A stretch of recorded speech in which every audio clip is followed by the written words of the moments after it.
Maraming mga naitalang kaso sa ating kasaysayan tungkol sa biglaang pagkawala ng mga tao nang hindi malinaw ang dahilan at hanggang sa kasalukuyan ay hindi pa rin natatagpuan ang kanilang mga katawan, kung kaya't palaisipan pa rin para sa marami ang kanilang pagkawala. Pero sino-sino nga ba sila at ano kaya ang tunay na nangyari sa kanila? At yan ang ating aalamin. Number 1, Amelia Earhart. Si Amelia Earhart ay isa sa mga pinakakilalang aviator sa kasaysayan. Kilala siya sa kanyang mga historical flights at dahil na rin sa misteryoso niyang pagkawala noong 1937. Ipinanganak siya noong July 24, 1897 sa Atchison, Kansas. Si Earhart ay nagpakita ng interes sa aviation matapos makakita ng isang eroplano sa isang airshow noong bata pa siya. Nagsikap siya upang maging isang aviator at siya rin ang kauna-unahang babae na lumipad mag-isa sa gitna ng Atlantic Ocean noong 1932. Ito ang dahilan kung bakit nakilala siya sa buong mundo. Samantala, noong 1937 ay sinimulan ni Earhart ang kanyang plano na lumipad sa buong mundo kasama ang navigator na si Fred Noonan. Sa kanilang Lockheed Electra, nagsimula silang maglakbay mula Miami, Florida noong June 1, 1937 patungo sa kanlurang direksyon. At sa pangalawang beses ng kanilang pagnanais na libutin ang buong mundo ay tumungo sila sa kanlurang direksyon. Ngunit nagbago ang kanilang plano at nagdesisyon na magtungo sa silangan mula sa California patungong Miami. Noong una ay naging matagumpay ang kanilang paglalakbay at noon ngang July 2, 1937 ay nasa Lae, Papua New Guinea na sila at ang susunod naman nilang destination ay ang Howland Island, isang maliit na isla sa gitna ng Pacific Ocean. Ang distansya mula Lae patungong Howland ay tinatayang 2,556 miles. Ngunit sa kanilang paglalakbay ay bigla silang nawala at ang huling message na naitala mula kay Earhart ay ipinadala sa Itasca, isang US Coast Guard cutter na nasa Howland Island na nagsasabing sila ay running low on fuel at hindi nila mahanap ang isla. Subalit, sa kabila ng malawakang paghahanap na isinagawa ng US Navy at Coast Guard, ay walang natagpo ang bakas ng eroplano ni Earhart o anumang mga tanda tungkol sa kanilang kinaroroonan. Maraming mga teorya ang lumitaw tungkol sa pagkawala ni na Earhart at Noonan. May isang teorya na nagsasabi na ang kanilang eroplano ay bumagsak sa dagat malapit sa Howland Island na nagresulta sa kanilang pagkalunod. Ngunit may iba namang teorya na nagsasabi na sila ay napunta sa isang malayong isla tulad ng Gardner Island at maaaring doon sila namatay. Dahil dito, ang TIGHAR o the International Group for Historic Aircraft Recovery ay nagsagawa ng maraming expeditions sa Nikomaroro Island at nakahanap ng ilang mga artifact na maaaring may kaugnayan kina Earhart at Noonan, ngunit walang matibay na ebidensya na nagpapatunay sa teoryang ito. Number 2. James Riddle Hoffa. Si James Riddle Hoffa o mas kilala bilang Jimmy Hoffa ay isang American Union leader na nawala noong July 30, 1975. Ipinanganak siya noong February 14, 1913 sa Brazil, Indiana at naging isa sa mga pinakamakapangyarihang leader sa American Labor Movement. Si Hoffa ay naging pangulo ng International Brotherhood of Teamsters mula 1957 hanggang 1971. Ang kanyang matapang na pamumuno at kakayahang makipagkasundo sa mga malalaking kumpanya ay nagdala ng maraming benepisyo sa mga union members. Ngunit nagdulot din ito ng maraming mga kontrobersya. Subalit noong 1975, si Hoffa ay nawala sa isang parking lot ng Matthews Red Fox Restaurant sa Bloomfield Township, Michigan, isang suburb ng Detroit. Sinasabi na nakipagkita siya kay Anthony Provenzano na isa ring leader ng Teamsters at kilalang member ng Mafia at kay Anthony Giacalone na isang Detroit Mafia captain. Ngunit pagkatapos ng araw na iyon ay hindi na siya muling nakita. Kaugnay nito, maraming mga haka-haka at teorya ang nagsilabasan tungkol sa kung ano ang nangyari kay Hoffa. Ang isa sa pinakakilalang teorya ay nagsasabi na siya raw ay pinatay ng mga members ng Mafia at ang kanyang katawan ay itinago upang hindi na muling makita. Bukod dito, noong panahong iyon, ang Mafia ay may malawak na impluensya sa Teamsters. Ngunit si Jimmy Hoffa ay nakulong mula 1967 hanggang 1971 dahil sa kasong bribery at fraud. At pagkatapos ng kanyang pagkakakulong ay ninais ni Hoffa na muling makuha ang control sa Teamsters. Gayon din pinaniniwalaan na nagkaroon ng alitan sa pagitan ni Hoffa at ng mafia dahil sa kanyang ambisyon na muling maging leader ng union. Dagdag pa rito si Frank Sheeran na isang kilalang hitman ng mafia at malapit na kaibigan ni Hoffa ay inakusahan din na may kinalaman sa pagkawala ni Hoffa. Ngunit sa kabila ng maraming investigasyon ay hindi pa rin natatagpuan ang katawan ni Hoffa. Kasunod nito, noong 2003, si Charles Brandt ay naglabas ng isang libro kung saan sinabi ni Frank Sheeran na pinatay niya si Hoffa at ang katawan nito ay ipinasok sa isang incinerator. Karagdagan pa, noong 2020 ay isa namang bagong teorya ang lumitaw mula kay Dan Moldea, isang journalist na nag-imbestiga tungkol sa pagkawala ni Hoffa sa loob ng maraming taon. Sinabi ni Moldea na si Hoffa ay inilibing sa isang landfill sa New Jersey. Number 3, Natalie Ann Holloway.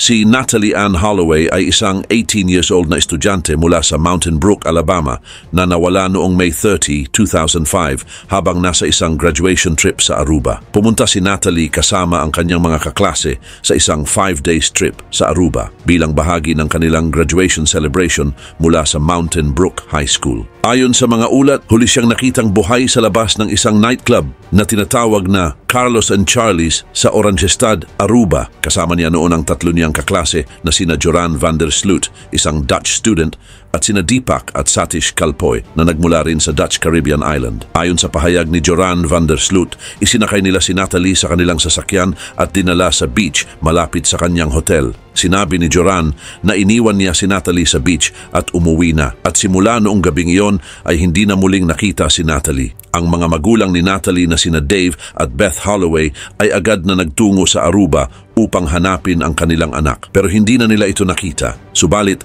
maraming beses na inaresto sina Joran van der Sloot at ang dalawa pa niyang kasama dahil sa pagkawala ni Natalie. Ngunit paulit-ulit din silang pinalaya dahil sa kakulangan sa mga ebidensya. At sa loob ng maraming taon ng kanilang paghahanap ay hindi pa rin natagpuan ang mga labi ni Natalie at hindi pa rin malinaw kung ano ba talaga ang nangyari sa kanya. Ang kanyang ina na si Beth Holloway ay nagsulat ng isang libro na pinamagatang Loving Natalie, A Mother's Testament of Hope and Faith, kung saan ibinahagi niya ang kanyang karanasan at ang patuloy na pag-asa na matatagpuan pa nila ang kanilang anak.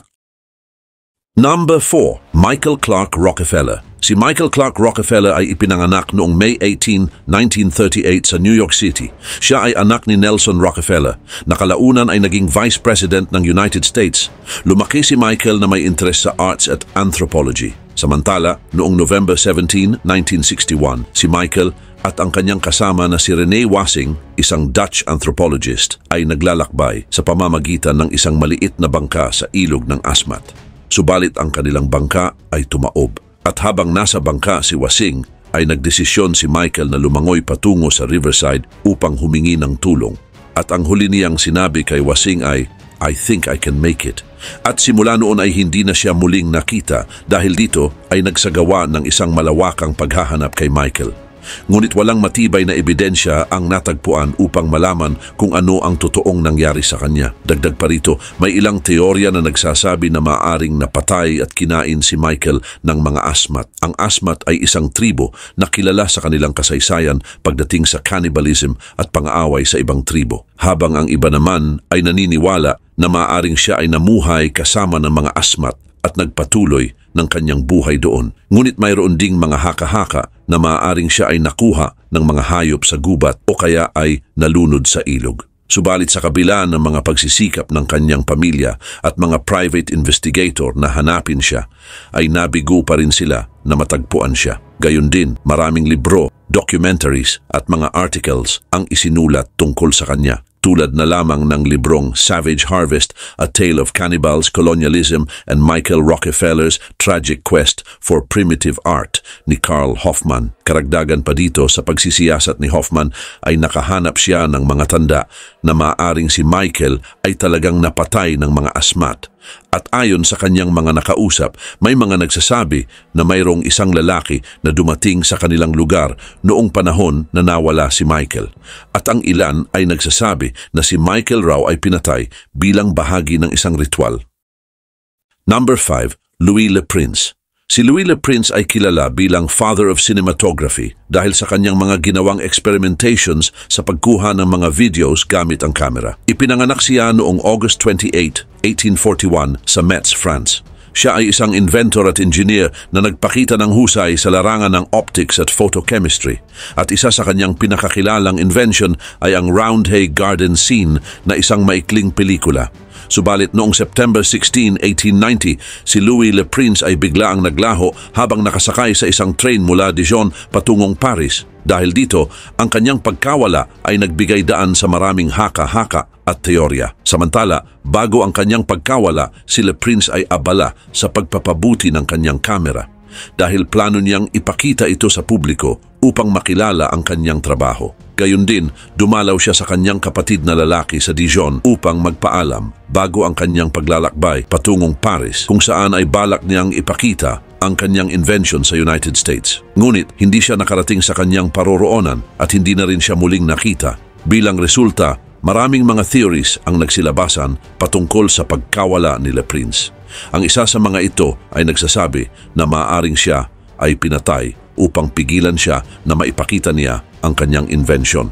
Subalit mayroon ding mga haka-haka na ang kanyang pagkamatay ay maaaring iniutos ng kanyang mga karibal tulad na lamang ni Thomas Edison na kilala rin sa kanyang trabaho sa pagkuha ng mga videos. Ngunit may isa namang theory na nagsasabi na maaaring si Le Prince ay nagpakamatay dahil sa kanyang mga personal problems o maaaring dahil sa matinding pressure sa kanyang trabaho. Bukod dito, may ilan pang mga teorya na nagsasabi na si Le Prince ay maaaring nakidnap. Ngunit sa kabila ng isinagawang paghahanap kay Le Prince ay wala ni isang bakas ang natagpuan tungkol sa kanyang kinaroroonan. Ang train na kanyang sinasakyan ay maingat ding sinuri, ngunit walang anumang palatandaan kung ano ang maaaring nangyari sa kanya. At ang mas nakakagulat pa rito ay pati ang kanyang mga bagahe na naglalaman ng mga mahalagang documents at mga bahagi ng kanyang invention ay hindi rin natagpuan. Number 6. Glenn Miller. Si Glenn Miller ay isang sikat na American band leader at musician at isa din sa mga kilalang tao na nawawala sa panahon ng World War II. Ipinanganak siya noong March 1, 1904 sa Clarinda, Iowa, United States.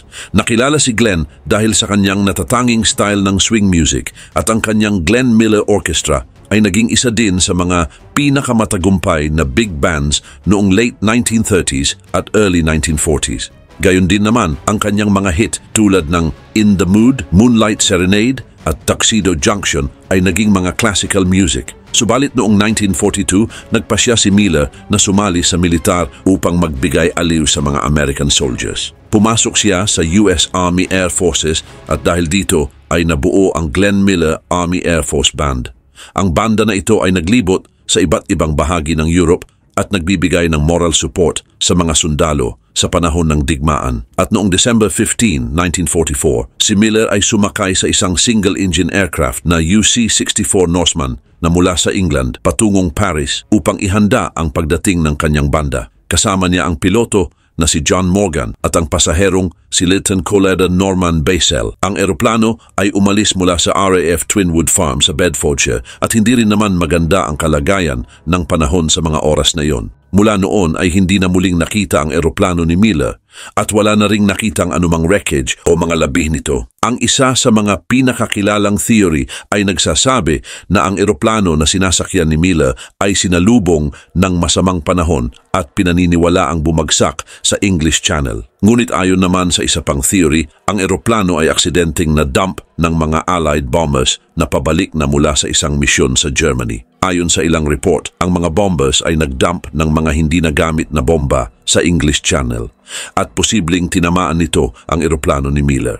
Noong 1987 naman, isang dating RAF navigator na si Fred Shaw ay nagsabi na nakita niya ang isang maliit na eroplano na bumagsak sa English Channel noong mismong araw na nawala si Miller. Ayon sa kanya, ang eroplano na nakita niya ay tumugma sa description ng Norseman ni Miller.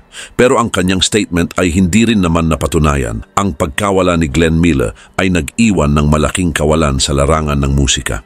Ang kanyang contribution sa swing music at ang kanyang dedikasyon na magbigay ng moral support sa mga sundalo ay hindi kailanman malilimutan.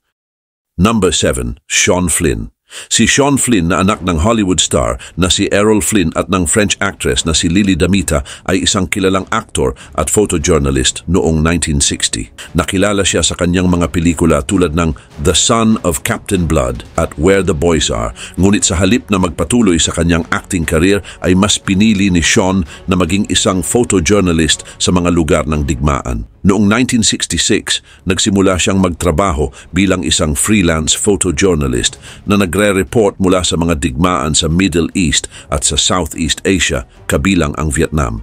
Subalit noong April 6, 1970, habang siya ay nasa Cambodia, kasama ang isa pang photojournalist na si Dana Stone, si Sean Flynn ay biglang nawala ng walang kahit anong bakas. Silang dalawa ay sumakay sa kanilang motorcycle patungo sa capital ng Cambodia na Phnom Penh nang sila ay nahuli sa isang checkpoint ng Viet Cong. Simula noon, hindi na sila muling nakita o narinig pa.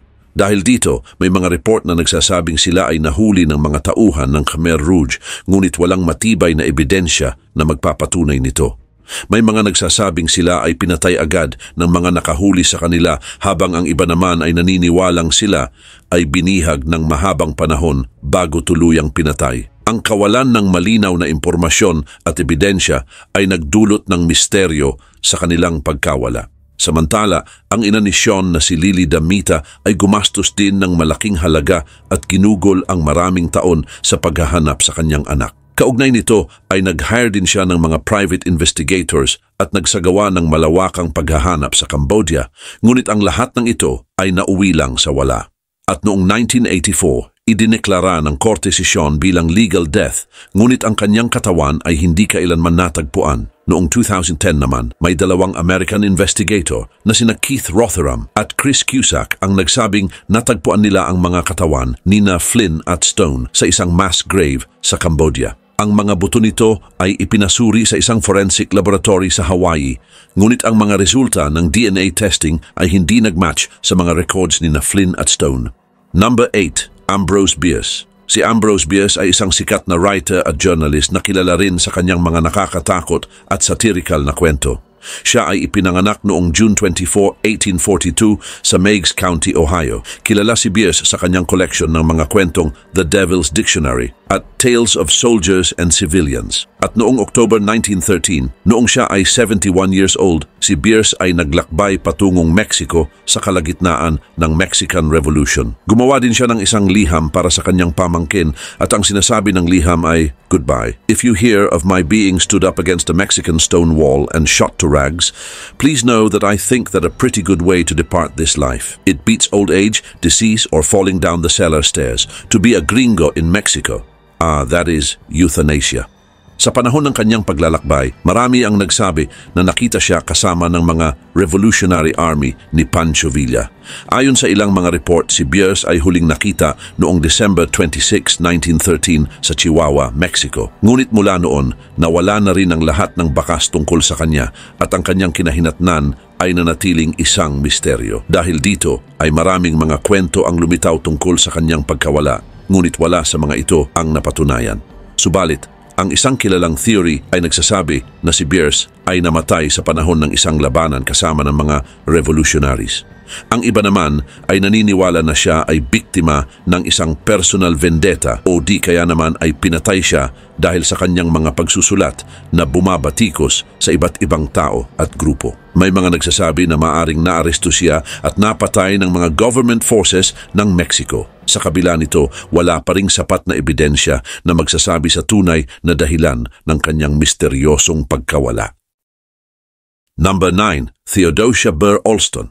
Si Theodosia Burr Alston ay ipinanganak noong June 21, 1783.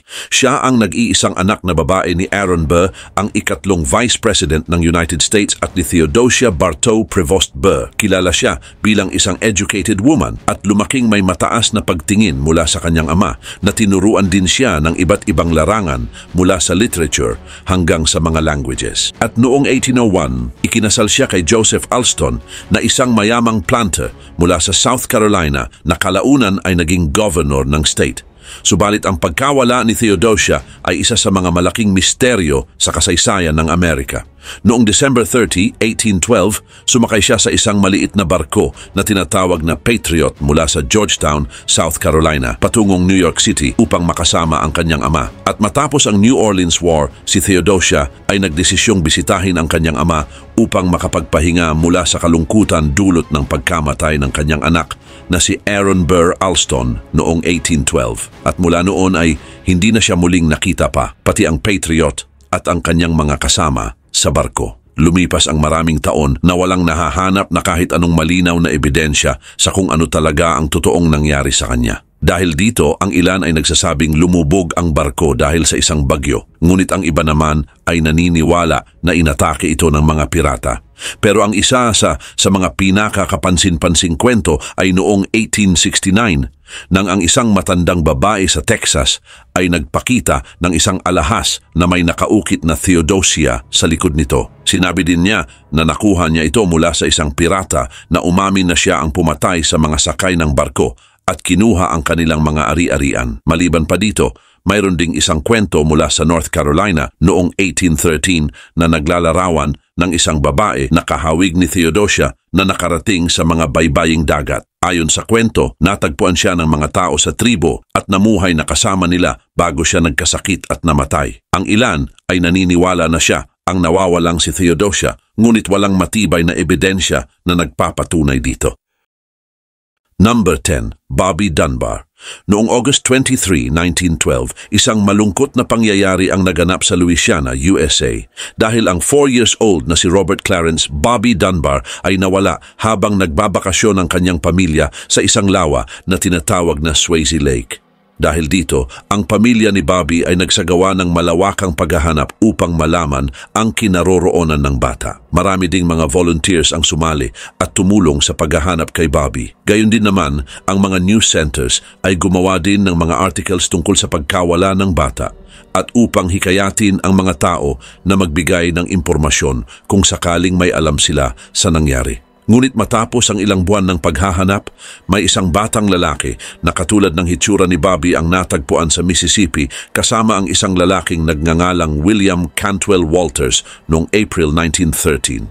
Dagdag pa dito, si Walters ay isang manggagawa at nagsasabi na ang bata ay hindi si Bobby kundi si Charles Bruce Anderson, na anak naman ng isang babae na si Julia Anderson. Kaugnay nito, nagkaroon ng mainit na pagtatalo sa korte tungkol sa pagkakakilanlan ng bata. Sinabi ng pamilya Dunbar na si Bobby ang batang lalaki, habang si Julia Anderson naman ay nagsabing ang bata na ito ay ang kanyang anak na si Bruce. At matapos ang mahabang paglilitis at testimonya mula sa magkabilang panig, ang korte ay nagdesisyon na ang bata ay walang iba kundi si Bobby. Sa mga sumunod na taon, si Bobby Dunbar ay lumaki kasama ang kanyang pamilya at pinaniniwalaan na siya ang tunay na si Bobby. Subalit, maraming mga tanong ang hindi nasagot at ang kwento ay nagkaroon ng mga duda at kontrobersya. At noong 2004, halos 1 century matapos ang pagkawala ni Bobby, ang kanyang apo na si Margaret Dunbar Cartwright ay nagsagawa ng isang pag-aaral at pinilit niya ang pamilya ng bata na magsagawa ng isang DNA test upang malaman ang katotohanan. Bukod dito, ang resulta ng DNA test ay nagsasabi na ang lalaking lumaki bilang Bobby Dunbar ay hindi genetically related sa pamilya Dunbar. Hanggang ngayon, ang tunay na nangyari kay Bobby Dunbar ay nananatiling isang palaisipan.